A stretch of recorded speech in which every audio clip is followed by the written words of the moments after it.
ಘಟಯತಿ ಅಂತ ನಿಜಂತದ ಪ್ರಯೋಗ ಒಂದು ಮಧ್ವ ವಿಜಯದಲ್ಲಿ ಕಾಣಿಸ್ತದೆ. ಅದರ ಅನಿಜಂತ ಪ್ರಯೋಗಗಳನ್ನು ಹಿಂದೆ ನಾವು ಅನೇಕ ಕಡೆ ನೋಡಿದ್ದೇವೆ. ಜನ್ಮಸ್ಥಿತ್ಯವಸಿತಿದಾಯಿನಂ ಕಟಾಕ್ಷಂ ಲೋಕಾನಾಮಘಟಯದಂಬುದೌ ಬೃಹದ್ಧೀಹಿ ಅಂತ ಮಧ್ವ ವಿಜಯದ 14ನೇ ಸರ್ಗ. ಈ ಇಡೀ ಜಗತ್ತಿಗೆ ಉತ್ಪತ್ತಿ ಮತ್ತೆ ಸ್ಥಿತಿ ಹಾಗೆ ನಾಶವನ್ನು ಕೊಡುವ ಕಟಾಕ್ಷವನ್ನ ಮಧ್ವಾಚಾರ್ಯರು ಆ ಸಮುದ್ರದ ಕಡೆಗೆ ಹಾಯಿಸಿದರು ಅಂತ. ಕಣ್ಣು ತೀರ್ಥದಲ್ಲಿ ಸಮುದ್ರದಲ್ಲಿ ಉಬ್ಬರ ಕಂಡು ಬಂದಿತ್ತು, ಜನರಿಗೆ ಸ್ನಾನ ಮಾಡಲಿಕ್ಕೆ ಸ್ವಲ್ಪ ತೊಂದರೆ ಆಗಿತ್ತು. ಆವಾಗ ಮಧ್ವಾಚಾರ್ಯರು ತಮ್ಮ ಕಟಾಕ್ಷವನ್ನು ಆ ಕಡೆ ಹಾಯಿಸಿದಾಗ ಅದು ಶಾಂತವಾಯಿತು ಅಂತ ಅಲ್ಲಿ ಕೇಳಿ ಬರ್ತದೆ. ಮಧ್ವಾಚಾರ್ಯರ ಕಟಾಕ್ಷಕ್ಕೆ ಜಗತ್ತಿನ ಉತ್ಪತ್ತಿ ಸ್ಥಿತಿ ಲಯವನ್ನೇ ಮಾಡುವ ಶಕ್ತಿ ಇದೆ.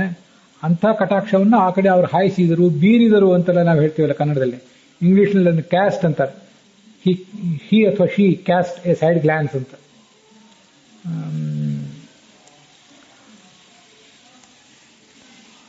ಇದಕ್ಕೆ ಮೂಲ ಅಣಿಜಂತದ ಪ್ರಯೋಗವನ್ನು ಕೂಡ ನಾವು ತಿಳ್ಕೋಬೇಕು. ಮನಃ ಘಟತೆ ಹೀಗೆಲ್ಲ ಮಧ್ವ ಮಣಿಮಂಜರಿಯಲ್ಲಿ ಪ್ರಯೋಗ ಇದೆ. ಮನಸ್ಸು ಅಲ್ಲಿ ಲಗ್ನವಾಗುತ್ತದೆ ಹೀಗೆಲ್ಲ ಅರ್ಥದಲ್ಲಿ.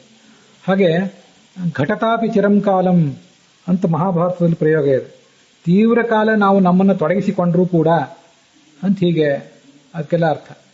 ಅಲ್ಲಿ ಇವತ್ತದು ಘಟಯತಿ ಅನ್ನೋದನ್ನ ಕಾಸೇಟಿವ್ ಯೂಸೇಜ್ ಅಂತ ತಗೊಂಡಾಗ ಅದಕ್ಕೆ to join, to unite, to bring about, to cause, to accomplish ಅಂದ್ರೆ ಕಂಪ್ಲೀಟ್ ಮಾಡೋದು ಅಂತ ಹೀಗೆಲ್ಲ ಅದಕ್ಕೆ ಅರ್ಥಗಳು ಕಾಣಿಸ್ತವೆ.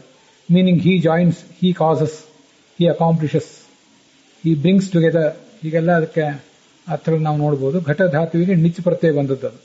ಆದ್ರಿಂದ ಮನಃ ಮಮ ಮನಃ ತತ್ರ ಘಟತೆ, ಮಮ ಮನಃ ಮಹಾಭಾರತೆ ಘಟತೆ, ಅಹಂ ಮಮ ಮನಃ ಮಹಾಭಾರತೆ ಘಟಯಾಮಿ, ಈ ಥರದ ಪ್ರಯೋಗಗಳು. ಹಾಗೆ ಮಧ್ವಾಚಾರ್ಯರ ಕಟಾಕ್ಷ ಅನ್ನೋದು ಅಲ್ಲಿ ಘಟತೆ, ಸಮುದ್ರದಲ್ಲಿ ಘಟತೆ.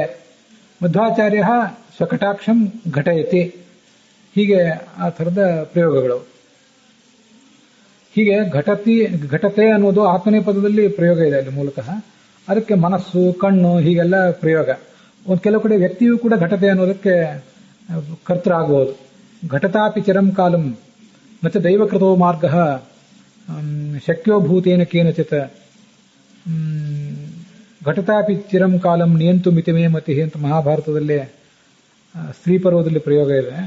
ಅಲ್ಲಿ ವ್ಯಕ್ತಿಯೇ ಘಟತ ಅನ್ನೋದಕ್ಕೆ ಕರ್ತೃ ಆಗ್ತಾನೆ.